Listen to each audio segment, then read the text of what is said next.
This time on Roadkill, we bring Stubby Bob back from the dead for its most brutal road trip yet.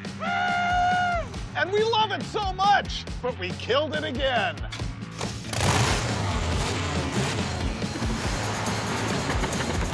Woo! Wow!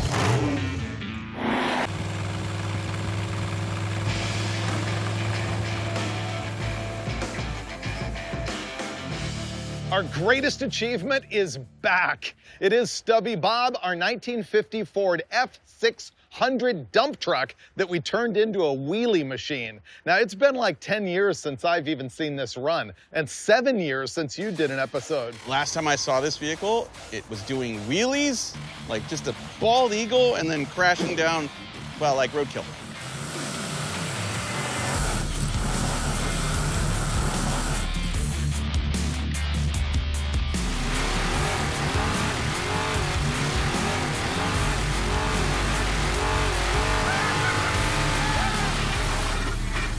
Splat. Broke stuff. Everything. Bent the axle, motor nearly fell out of it, drive shaft did fall out of it. It needs some things. It does. So let's review the build here. First of all, we shortened the thing. See the wheelbase, how it's all dinky? Second of all, we decided to put a 454 big block Chevy in the back with a Wyand 871 supercharger. The transmission is a Gearstar 4L85, and then it's got a V-drive, so the engine is pointing forward, and then the V-drive sends the power backwards to the rear tires, which is a stock axle. In the front, it's just got like a Speedway gasser front axle that's way too flimsy for the truck. Way too light for it. Yeah. Shouldn't be doing wheelies with that. But we're not trying to do wheelies this time. Nope. Sand drag racing. We want to take it on an adventure for this Roadkill. We are driving 300 miles to Yuma, Arizona to try and sand drag this thing. But there is some work that needs to happen first. It has been sitting for 7 years. I'm guessing the carburetors are junk, the fuel tank is full of crud. Drive shaft stented. Is it? Yeah. Oh, yeah. It's the same one. I didn't fell know out. that. Yeah, it actually needs replacing. Maybe look at the front axle. Here's a fun fact to know and tell about Stubby Bob. It was going to be in one of the Fast and Furious movies, and we dropped it off at their shop, and they made us a new motor plate so the engine wouldn't fall out of it. It ended up not being in the movies, but there you go. She's a pusher right now. Yeah. Yeah. Ready to push it in? Yes. There. I'm gonna start by pulling the carburetors and rebuilding them, not because we know they're garbage, but because we know they've been messed with. People have borrowed parts and stuff, so we just wanna make sure that they're okay. And I'm gonna drain the oil, and I'm gonna cross my fingers that there's actually oil to drain. We are working in the new and palatial hot rod garage shop. We no longer have our old shared shop, and so now we're turning this one into a shared shop against their will. Carburetor coming off.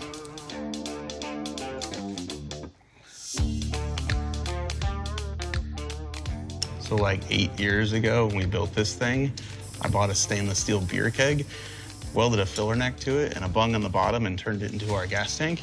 Well, the filler neck's been rusting for 8 years. Look at all the stuff on the end of that. That's in our gas tank, probably in our carburetors too.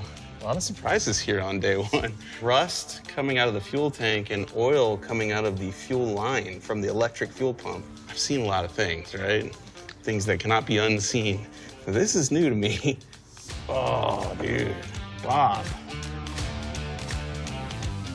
Here's one of two Holley carburetors. You can see why I'm taking it apart, because the needle and seat was totally loose. I know they've been messed with. There's the gasket, still usable. Wow, there's no crud in this. Also no crud. There's really nothing wrong with this carburetor. As a matter of fact, I'm even gonna reuse the gaskets. I don't know if the rear one's okay, but I'm guessing it is.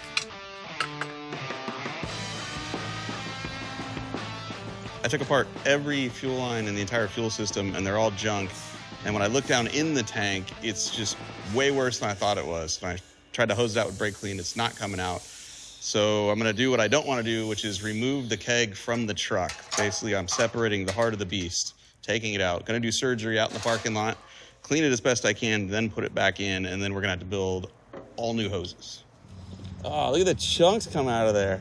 Dude, I always wondered when we wheelied Stubby Bob whether this was ever going to hit the ground. And it comes really close. When all 6 wheels are off the ground, if you watch the video, this comes real close but doesn't actually hit. Gravity was the only thing that stopped that truck from rolling over backwards. Carburetors are done. The only thing I found wrong was the power valve gasket was slipped off the side of one of them. Perfect. I'm starting to refigure out the linkage here. I dropped a little tiny spacer, but watch this. That is stuck. So that's gonna take a little fiddling. Right now what I'm actually doing is removing the drive shaft because this tried to fall out of the truck the last time Tony and Angelo and I wheelied it.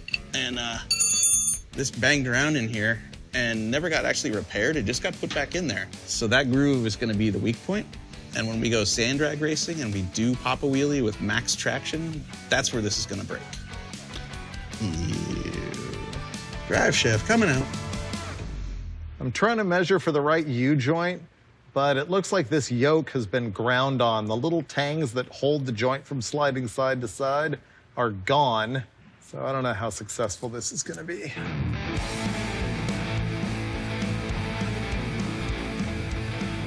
This is strange. I just took spark plug out and looked great. Wasn't even rusty. Bob just wants to go. Bob's ready. We might not even fix the bent front axle. We may just hit the road here. Bob has very sticky throttle linkage. Oh, well, we should probably fix that then. Yeah, that's as far as it goes. Yeah, it's not even close. Secondaries are just barely cracking open. We'll still be able to get this to run today. We just wouldn't have wide open throttle, and that's no fun for racing. Okay. It's not hitting inside the blower because it would lift up. We would see the carburetor moving. Well, now we've got wide open. I think that a butterfly was hitting the inside of the carb adapter on the blower, and we just moved the carburetor a little bit. But So if you push hard enough, you get there, but does it stick open? it's hanging up on that thing pretty hard. What a stupid thing. We're still fiddling around here. It looks like this throttle position sensor is giving us the problem, so we're gonna start to modificate it. This bracket that's holding our throttle position sensor has this little ear right here, and if you swing it over just enough, it contacts the throttle linkage and you can't go wide open. So I'm gonna go cut this off, baby steps. We solved the problem with the TPS sensor by moving the bracket underneath another bracket. It's complicated, but it works now. Okay, it's not perfect, but it's better. Our fuel tank is a beer keg, and therefore we just put the fitting in the bottom in order to gravity feed it. And the big deal is that if we run the hose up and come back down to go into this pump, which is tempting, then it's asking the pump to lift fuel, which they don't like to do. That tends to burn them out. So this convoluted nightmare is our new fuel system. This is the outlet from our tank. This is a ball valve to shut the fuel on and off because this fuel filter is guaranteed to clog, I'd say within 12.7 miles of us leaving here, because there's still rust and there's still junk and there's still stuff in that tank that we don't want to go into our fuel pump. So the plan is to shut the fuel off, take this apart, clean out that fuel filter, put it back in, turn the fuel back on, and keep driving over and over and over again until we reach nirvana.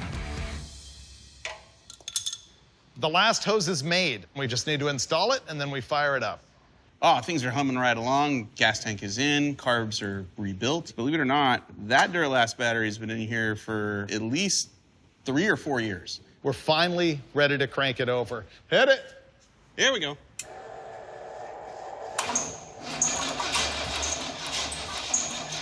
That seems like no spark.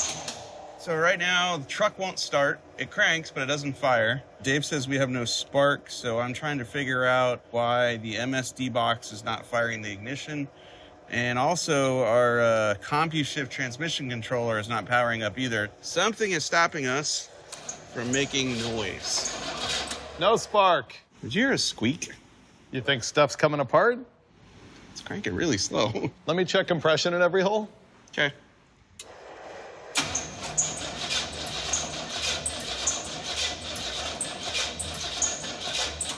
Nothing here. Mike's cranking it, and this one's barely pumping. Pretty weak. The squeaking is getting louder.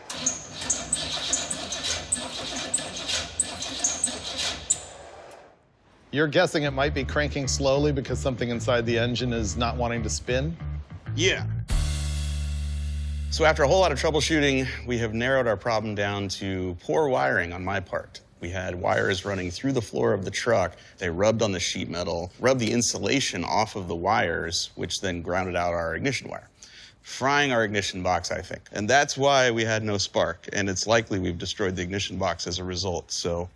All right, now we're gonna go to troubleshooting by replacing. So the drag wire next door has this same ignition box on it. We're gonna go steal that and cobble it in here and see if we've got spark.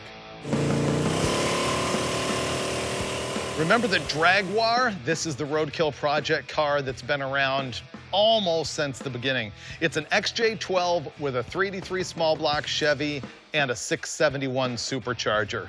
Kind of notice a theme going on here. This has the ignition box that we need. So I'm gonna scab that off here and we're gonna put it on Stubby Bob and hope that it works. Got it.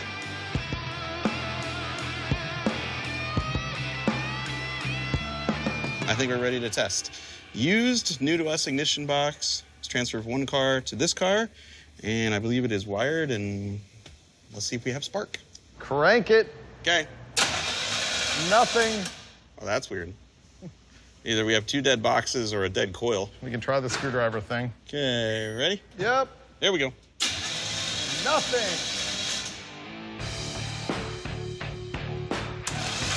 Nope.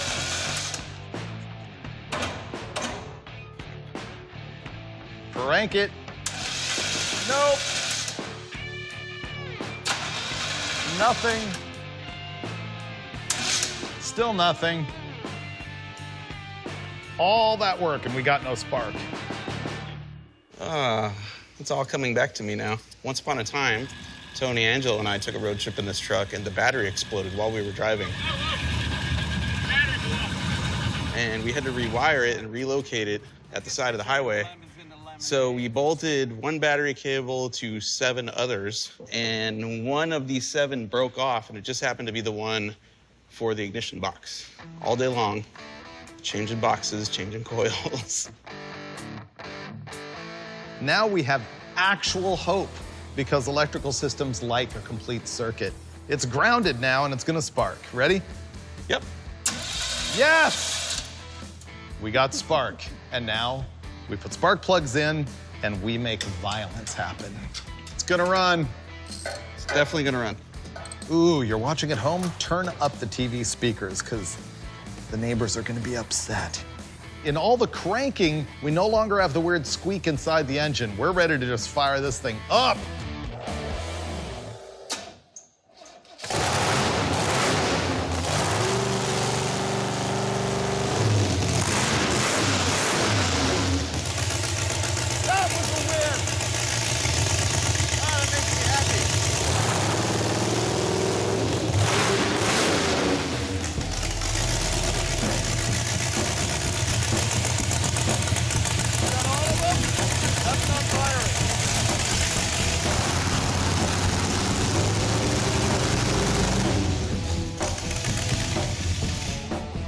This hole has nothing going on. Cold air pumping out of it. Should we take the valve cover off? Sure. It's got broken valve springs or something. All right, let's find out if something is broken. Yes. Oh, okay. We found a bent push rod and a rocker arm that was completely loose. Oh, that is record-breaking right there. That's a keeper. The good news for us is I think this has a hydraulic roller cam, which means that the lifters are linked together in there, probably with a spider, I would guess. And so it wouldn't have kicked the lifter out of its hole, which would be bad. How's that? Intact. Not much oil up here. I noticed that too. Yeah, that one had nothing. Yeah, that's weird. It ran for a while. So we just have no oil at the top end. We can fire it up with the valve covers off.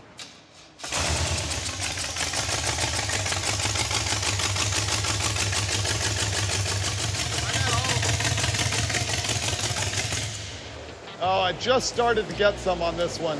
I think it's just taking forever because it's idling so low. Yeah. Well, that's a relief because we did get oil up top. So I think at this point, if we can find the right length push rod to replace this pretzel, we're good. In the meantime, though, this showed up. I can install our drive shaft, and given that I probably lost some of the hardware for that, by the time this is actually in and bolted tight, maybe we'll have a push rod and we can keep on trucking.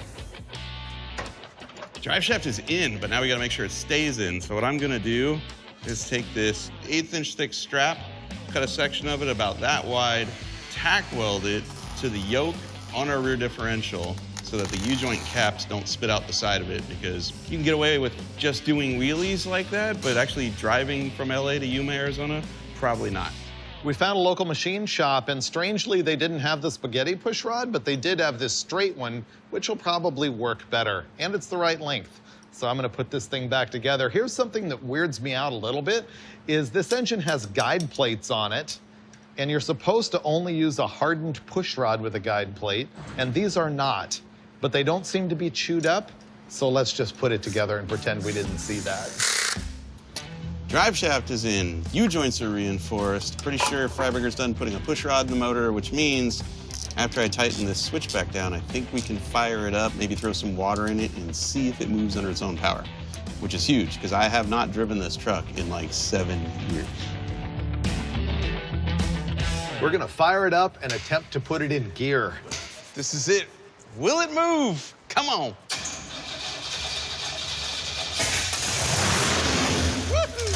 Aha!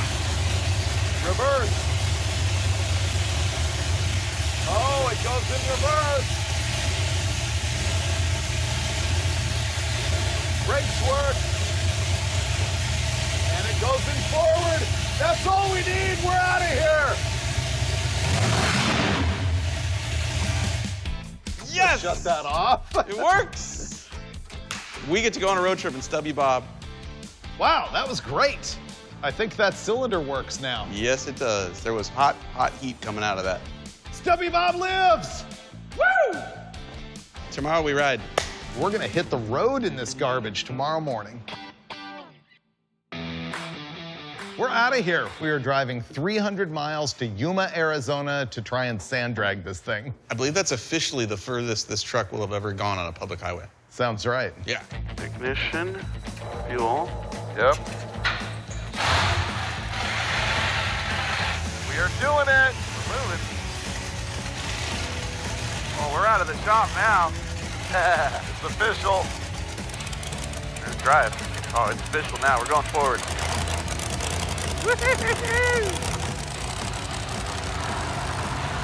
Oh, here we go.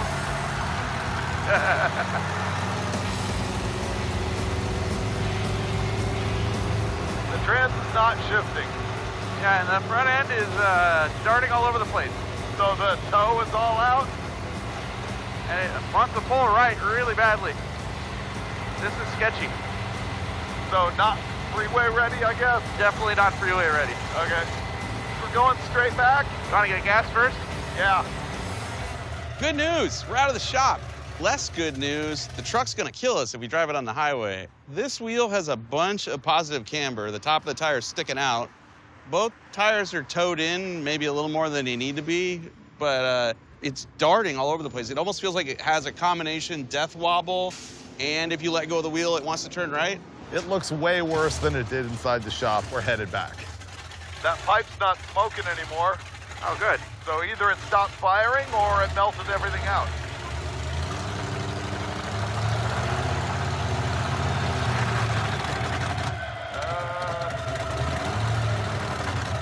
What if we clogged our fuel filter?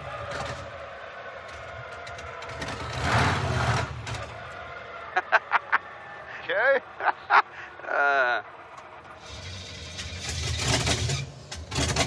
It's running on pump shot, that's it. Yeah. Our electric fuel pump is running, but obviously there's no gas in the carburetors. We're thinking we already clogged the fuel filter. Okay. Oh, dude. Oh. I swear I cleaned this tank out. I mean, I knew there was stuff in there, but I didn't expect that much stuff. Hey, I got an idea. Why don't we just turn the ball valve and dump this into a pan and flush whatever's left in here with the junk fuel that's in there? That'd be pretty good. Oh, so much rust coming out. It's Thursday. We're supposed to be in Yuma, Arizona, 300 miles from here tomorrow night. We still have to go back to the shop because after we get the fuel system right enough to drive 3 blocks, then we have to go put a new front axle in this thing because it won't go down the highway safely, let alone a sand drag strip.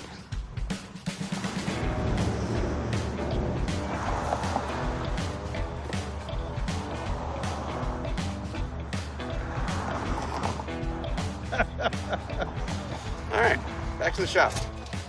3 blocks, we can make it. And we're off.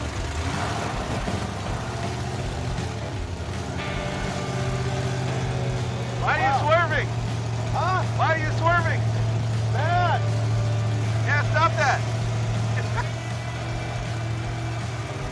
We made it. Woohoo!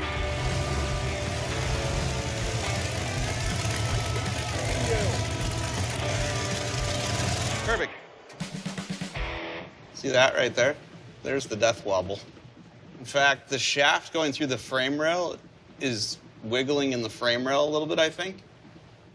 Looks like we have a lot to fix. I want to get the thing on the lift so that we can really have an eyeball at it.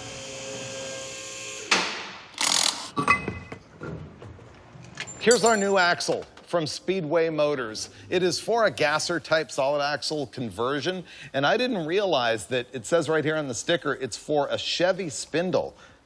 We're gonna reuse our spindle and brake assembly and everything, and the kingpin bushings are already in there, so we don't have to hone or anything. It's gonna fit pretty good. This is the kingpin, and it goes in the end of the axle like this, and it is the pivot upon which the spindle rotates so that you can steer. I feel pretty good about this, actually. Front end came apart easily. We might just re-weld new tabs to go with our new axle mounts, and we'll be back in business.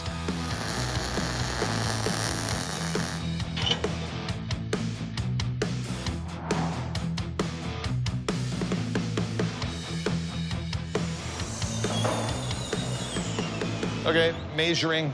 We're about to measure the toe angle of the front tires. 60 and an 1/8. Okay, let's check the front one. I think we're there. 3/16 shy of 60. Good enough? Yeah. Done. We are so close to hitting the road again, and I don't know if we'll be successful, but we're gonna put some ATF in the trans and go outside and find out.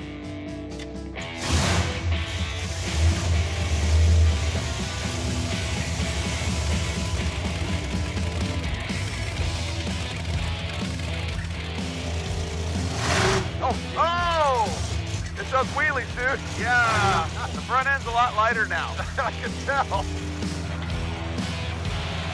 Oh, first gear. Suspension's already better.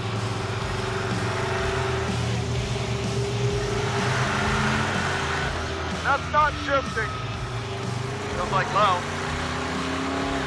Whoa! All right, let's check it. Go again. There's third. There's fourth. I wonder if the rear end is low. It must be.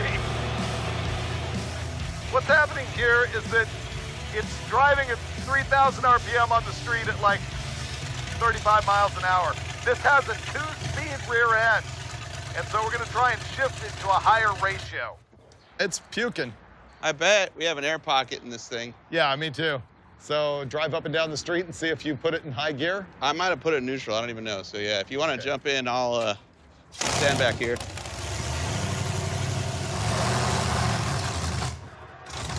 Carburetors might not be happy now. We clogged the fuel filter already. 299 3/4 miles to go.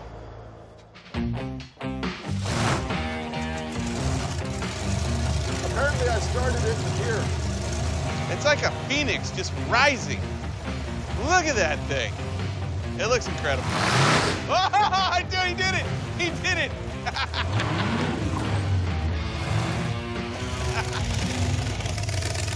That was epic. Little baby wheelie. Do you think it's in high gear? It's in low. Still low? Yeah. Okay. First of all, we thought the 2-speed rear end was in the wrong gear. I took it for a test drive. The thing is still dying like the fuel filter is clogged again, but none of that matters because I popped a little wheelie. That big. That'll help. Oh, it did work. Thank you. Just gonna take my bow right now. Whatever's in the bottom of that tank is settling on that pickup and just clogging it. We need to take it out one more time and clean it one more time. It needs the chain trick. 7:30. We got an hour. Let's do it. That already went in second gear. It did. That's because the rear end is about an 8:18 ratio. Well, we've driven it half a mile, and I gotta say, the steering is way better than it was the first time we drove it, so that's a win. We went shopping, then they broke the news that they are gating off the parking lot in like 20 minutes. So we gotta get out of here. I'm thinking that we're gonna hit a hotel somewhere locally and probably fix this junk in the morning. Yeah, right now we're at 2,500 RPM, and we're in 4th gear. Oh, it's not right. It thinks we're going 60. I think we can get to the hotel like this. Okay. Uh-oh. Surging? Yeah. We're running out of gas. Oh.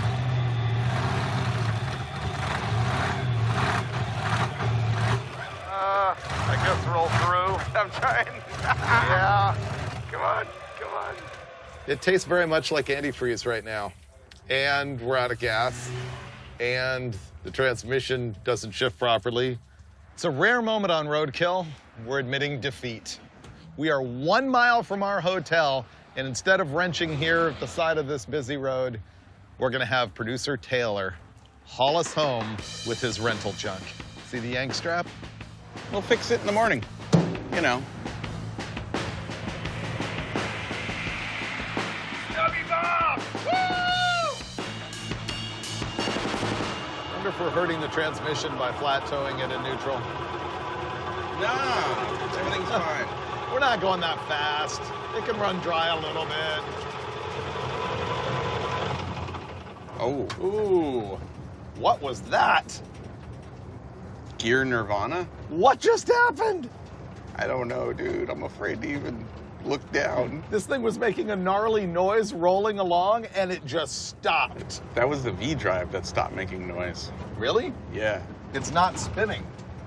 It's dead quiet, like right before a tornado hits. Yeah. Oh! Did we just blow up our Did V-drive? we blow a drive shaft? Do you see where we're going? See the sheriff? Yes. We're directly in front of the sheriff's station. Ace job bringing us right here, Taylor. Oh, easy on the bumper, Kojak. Well, that happened. We got a lot of work to do tomorrow. But for now, we're walking away. We made it.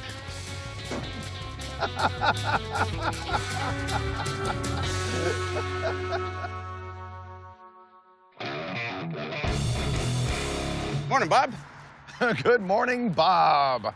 Great, we got some wrenching to do. We are in the vacation wonderland of Carson, California. Last night we had multiple problems with Stubby Bob. Mm-hmm. So I think what we're gonna do first is take our beer keg out of it and try and clean it out with that chain right there. So what the chain's gonna do is once it's in there, we'll take the keg, put it on the lawn, roll it all over the place, and the chain should slide around and break up the rust. Then hopefully we can fill the thing with water and get all of it out. See? Ooh. Look at that. That is nasty.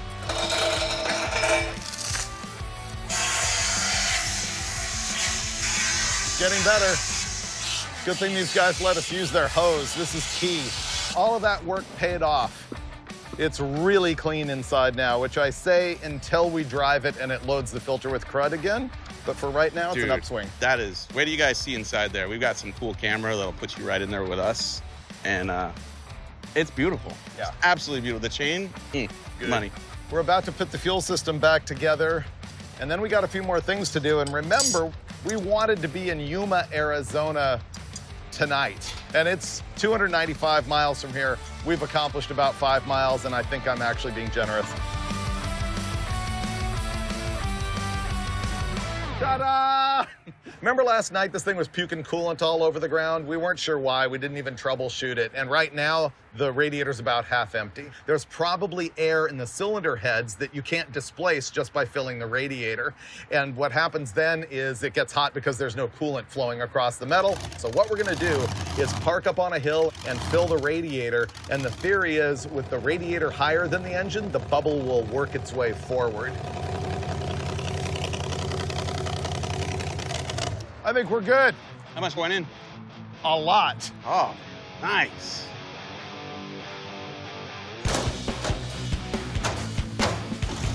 Now we're rocking.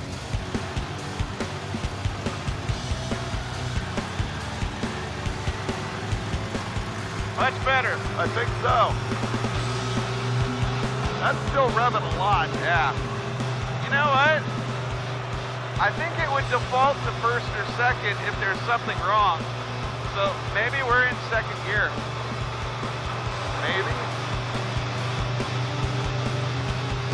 Maybe the shifter's not adjusted right either, because it doesn't seem to go to park.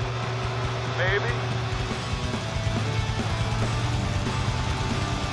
Smell it? Yeah. I wonder if the fans are on.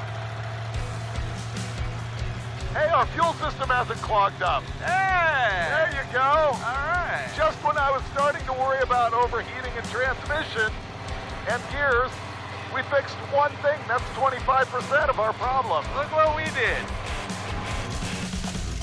Well, we overheated, but the good news is we know exactly why. The thermostatic switch, which is going to send a ground pulse to our relays for our electric fans and trigger them, is not actually functioning. How I know this is I took the wire off the thermostatic switch and I just touched it right there to that bolt. Yep, I hear the fans running. So all I'm gonna do is bypass the crappy switch and we'll have full-time fans. We'll be fine. Well, so far we're not overheating. That's good news. As far as we know, I can see through the hole in the floor. Nothing's leaking yet. Okay, good. That's already fourth gear. Yeah, it's shifting fast, and we're not even doing 20 miles an hour. Yeah, this is wrong. 2,700 RPM, and what are we doing, 30? We're gonna blow this up if we keep driving like this. What we're doing here is attempting to count the number of pinion rotations versus the number of tire rotations so we can estimate the gear ratio. The problem is it has an open differential, so this is folly. That means... Oh, dude. What? Dude. Tony and I didn't drive to Eagle Field with this V-Drive. We drove with another V-Drive. That maybe had overdrive and this one doesn't? Yeah. Oh, that's right, you changed it. We broke it there, put the other one in. This could, in fact, have a low gear in it, right? Okay. Okay. I'm watching. So stop when you see one turn. Okay. Go. Stop. What we just discovered is that the V-drive that we have in it to reverse the direction of power, because the engine's in backwards, has a gear ratio in it that we think is 2-to-1. And if the rear axle ratio is, let's say, 6.3-to-1 in high range, that means it's effectively more than 12-to-1. So putting it in terms of a rear axle ratio gear, you can see that we have way more RPM and not much road speed. We have the wrong gears in that V-Drive, and they're so wrong that there's no hope of us ever getting on the freeway unless we can find other gears or flip the big gear and the little gear the other direction. So we're off to Balto Performance and take the V-Drive apart. I still think we can get to Yuma. We're off to fix the V-Drive.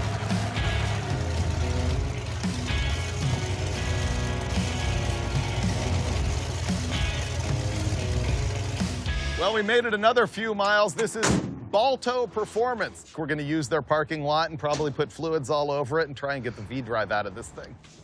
There's a couple different types of V-drives. This one is what they call parallel, which means the input and output yokes are parallel with each other. A true V-drive is because the lower one can have 10 or 12 degrees of output.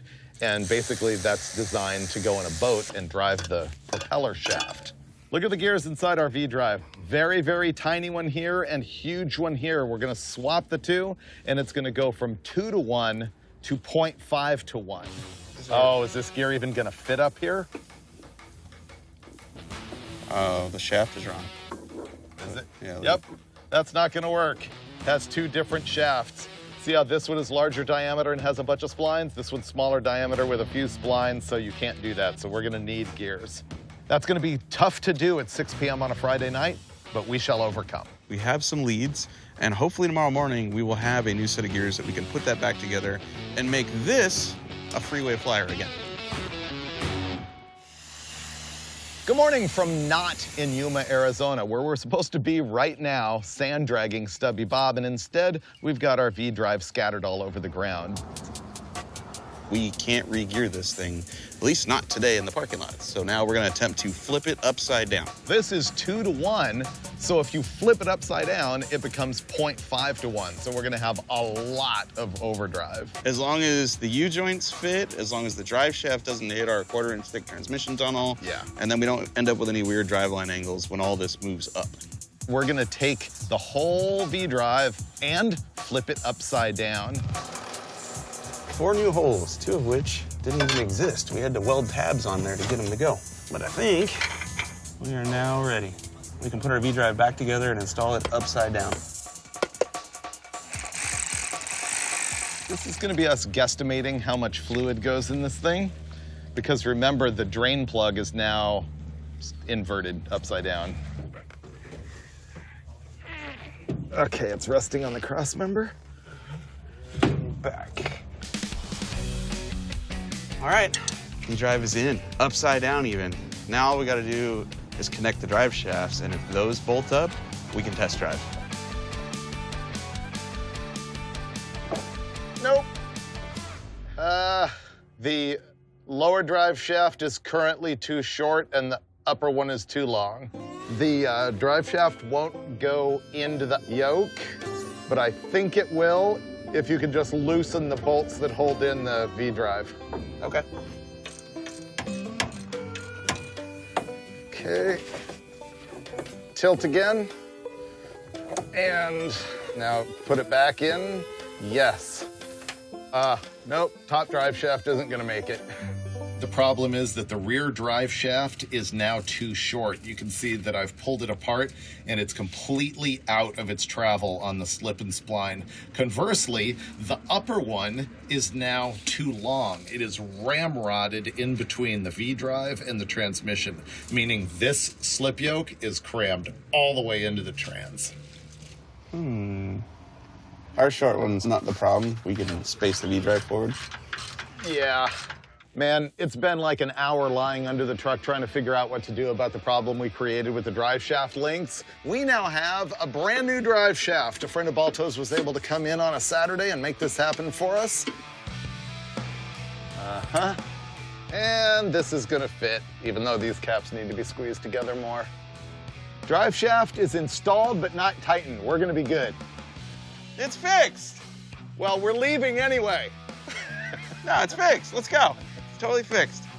300 miles, no problem. Let's see how our new half-to-1 V-Drive works. Probably not going to be as snappy. It hasn't shifted yet. That's a good sign. Yeah. First gear. Second gear.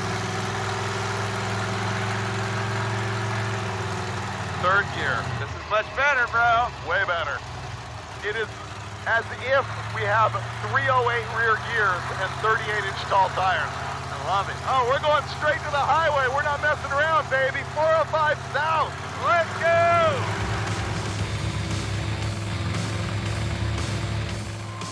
I do smell oil now. I think it's coming out of the front seal.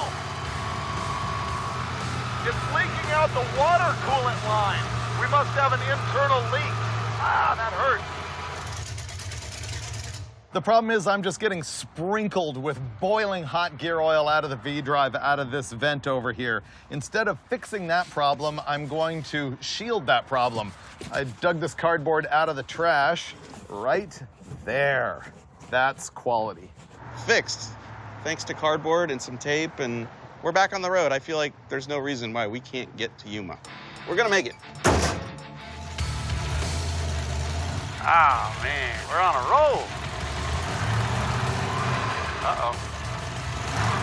Rear end came out of gear, pull over. Stubby Bob has problems. Not only does it pop out of gear, but it drives sketchy. We got a ratchet strap that I'm gonna use to try and hold the lever back on the 2-speed rear end so it doesn't pop out of gear all the time. We've still got 260 miles to go. That's not good. But we're doing it. We're not quitters. Let's drive. It's cruising now. 1,660 miles an hour. Is that the fuel system? No, I think that's the converter. Something went wrong. We're shaking a lot. Yeah, I think we should get off. Okay. The U-joint could be coming apart. Oh, yeah. This is convenient. Yeah. Just in case. All right. More problems. It's shaking. It's leaking. It smells like burning. Can you roll the car? Oh yeah, look at that. Oh, the pinion's moving. Pinion bearing's wasted. Oh. Oh, that explains all the grease and stuff coming out of it. Yeah, it does. Look at it right there when it moves. That's the showstopper right there. See that? Yeah. This thing is now just shaking so bad. We're trying to figure out if it's the pinion bearing, which is wobbling around, or if something's gone wrong with the V drive or one of these other drive shafts. And as you can see, it's just gushing ATF everywhere. Gotta be honest, this is the moment of defeat.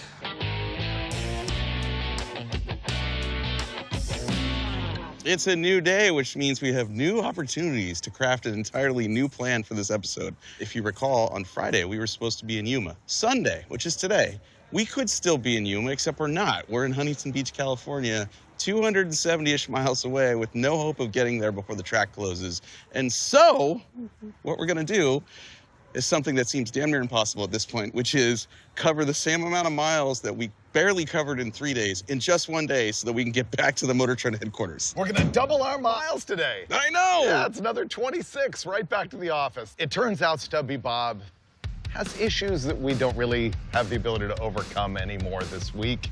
It's got a lot of problems. It's not really roadworthy. I'm gonna drive. Didn't see that coming, okay. So there's another.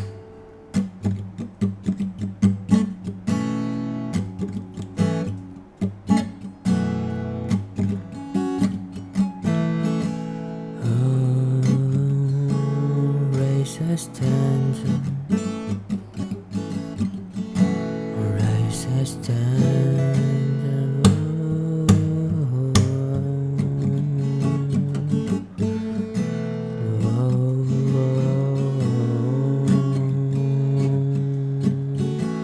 Racist tantrum.